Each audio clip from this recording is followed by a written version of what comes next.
2 weeks ago, we heard the story of the Samaritan woman. You remember it. Jesus has paused to rest for a moment at Jacob's well. When the Samaritan woman comes by to fill her jug with water, he begins the conversation with her and gradually reveals to her that he is the one who can satisfy her thirst.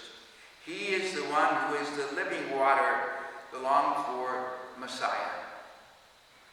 1 week ago, we heard the story of the man who was born blind. You remember that story too. Jesus goes up to the temple in Jerusalem, and there he meets the blind man.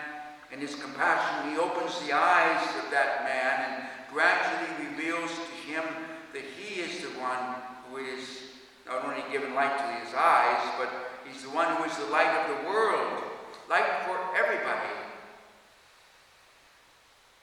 Dear brothers, Jesus is the water that satisfies our thirst. Jesus is the light that shows us the way. Today, in the devastating midst of this coronavirus plague, which is depriving so many of our Catholic people from attending Mass, we are privileged indeed to be here in this beautiful and welcoming chapel. And we are privileged to hear yet another story from the Gospel according to John, perhaps the most wonderful one of all. The story of how Jesus restored Lazarus to life, and of how the faith of Martha, Lazarus' sister, began to grow and blossom like a lovely daffodil in springtime. A daffodil that first has to receive the rain, and only then can delight us with its beauty. For Martha, the rain that fell was a hard one. The death of her dear brother, the only man in the family, and to add to her sorrow, Jesus, good friend to all the family, not only did not visit during the grave illness of Lazarus, but only shows up now, 4 days after his death and burial. And so it is that when Martha and then her sister Mary meet Jesus, they both say exactly the same thing. Lord, if you had been here, my brother would not have died. It is a complaint. It is a lament.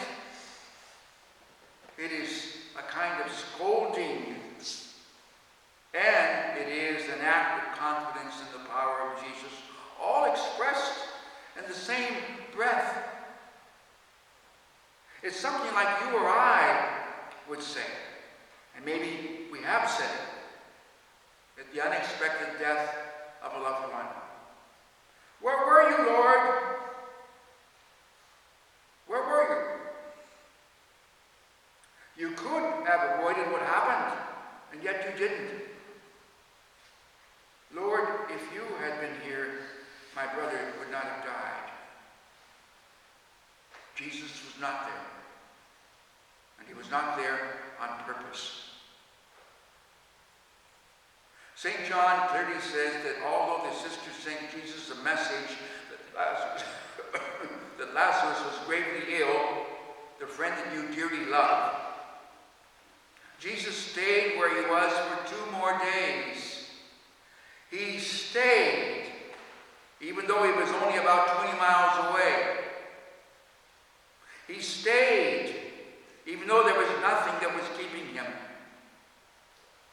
He stayed, even though he knew that his tardiness would be a cause of sorrow for these 2 sisters who had received him as a guest at their home any number of times with great kindness and love. And why was it that he stayed? Why was it that he did not move? John tells us that it was so that the disciples would believe. Lazarus is dead, Jesus says to them, and for your sake, I am glad that I was not there, so that you may believe.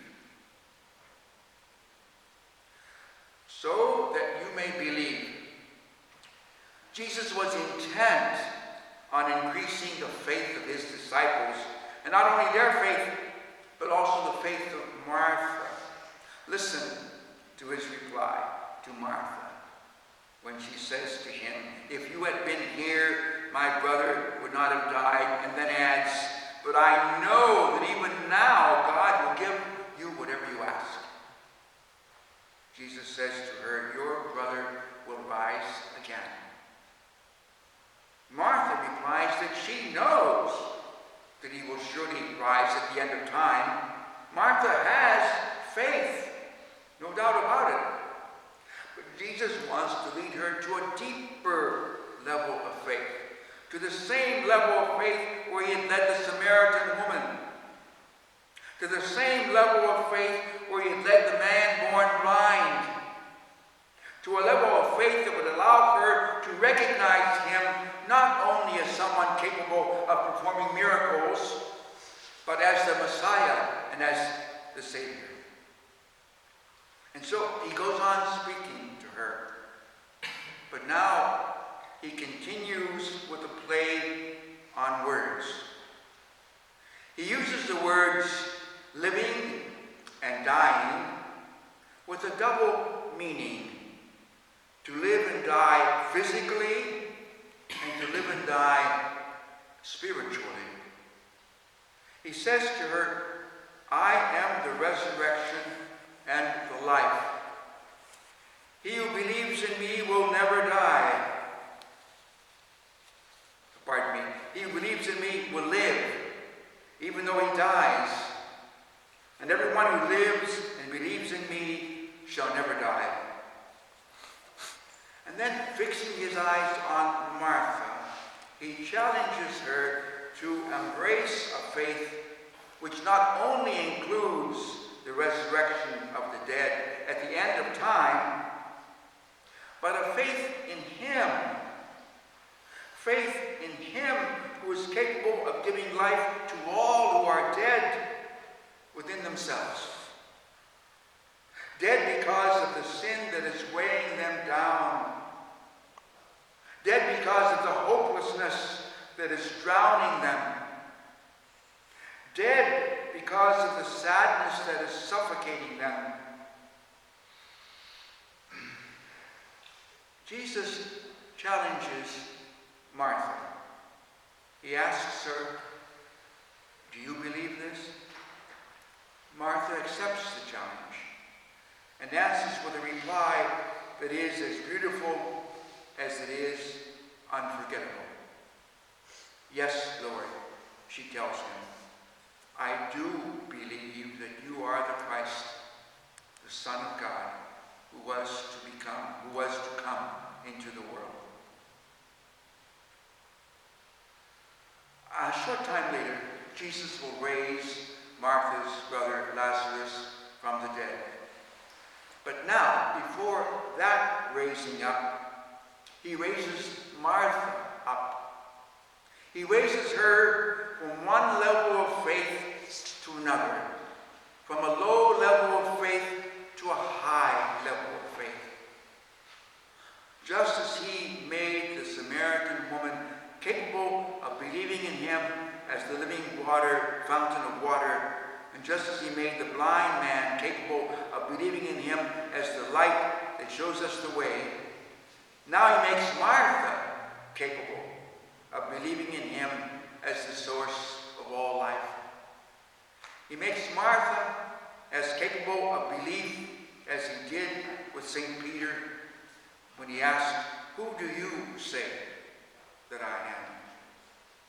And Peter answered, "You are the Messiah, the Son of the living God." Dear brothers, the destiny of a friar, of a priest, who lives united to Jesus in love, is not death. It is eternal life. The real death we ought to fear is not the death of the body. The death we must fear is the one that our Holy Father Francis spoke of as he himself lay dying at the Porciuncula.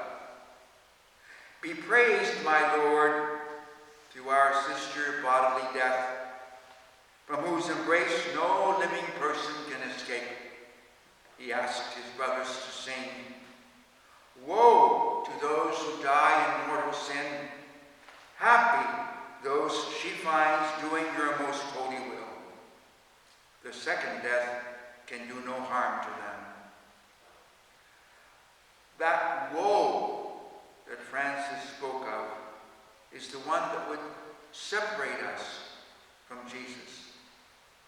And without him, where is the water that satisfies our thirst? Without him, where is the light that brightens our path? Without him, where is the life that keeps us alive? Today's gospel reminds us that in those moments or hours of depression or sadness that no one is able to escape, when we feel that there is no getting away from our situation, when we find ourselves walking through a valley of darkness or down a street of sadness, of shadows, Jesus is not far from any of us. He will listen to our cry. He will hear us. I am the resurrection and the life. He who believes in me will live, even though he dies. And everyone who lives and believes in me shall never die. Today, Jesus is challenging you and me, just as he challenged Martha. He is asking you and me, do you believe this? May each of us accept that challenge and confidently reply with Martha, yes, Lord, I do believe. I believe that you are the Christ, the Son of God. You are the water that satisfies my thirst.